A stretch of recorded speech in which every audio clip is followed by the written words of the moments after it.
राम राम मंडळी, या चॅनलमध्ये आपल्या सर्वांचं पुन्हा एकदा स्वागत. मित्रांनो, तुम्ही बिल्डिंग तर खालून पाहिला असाल, पण बिल्डिंगचं टॉप टेरेस काय असतं ते दाखवतो तुम्हाला.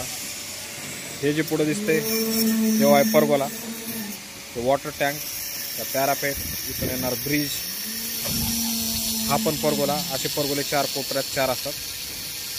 जर ॲज अ इंजिनियर म्हणून जर कोणी विचारलं तर सगळ्यात अवघड जर कास्टिंग कोणचं असते तर मी म्हणेन की हे सर्वात अवघड कास्टिंग करण्यास अवघड जाते ते हा विषय आहे. तो परगोला हे ह्याची हाईट जवळपास 4.5 मीटर आहे. आणि याला सपोर्ट म्हणलं तर फक्त हे जे तुम्हाला व्हर्टिकल स्कॅफोल्डिंग स्टेजिंग दिसते हे ह्याची सपोर्टिंग.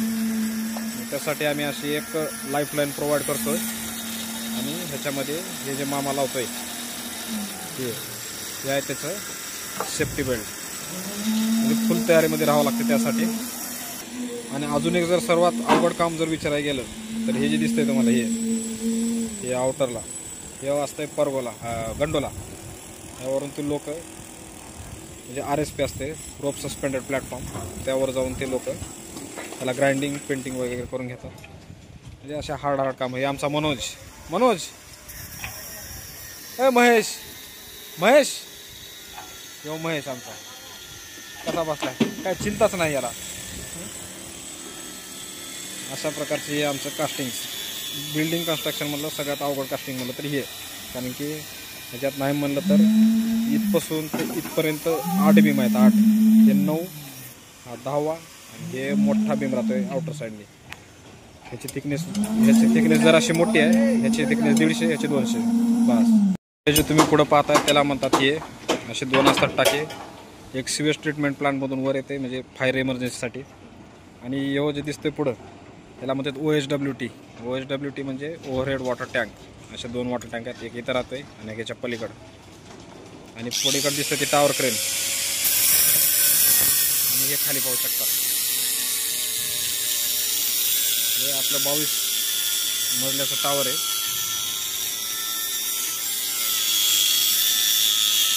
म्हणजे जर पाहायला गेलं तर तुम्हाला पुढं घरं दिसत असतील एवढीशी छोटे छोटे. या 4 लिफ्ट,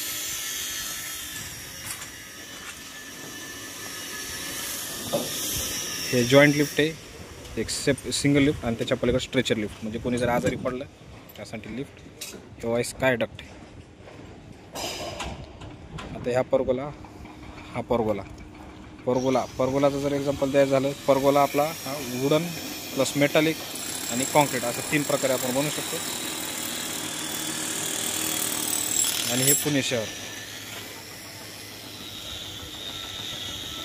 म्हणजे वरून इतकं छोटं दिसतं.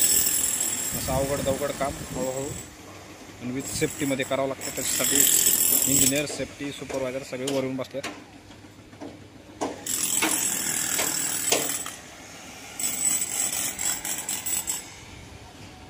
आता भविष्यामध्ये ही पुढे दिसणारी शेती राहील नाही राहील माहीत नाही. काही बिल्डर लोक तर 100% हे घेणार आणि ते पण अशाच बिल्डिंग उभ्या राहणार.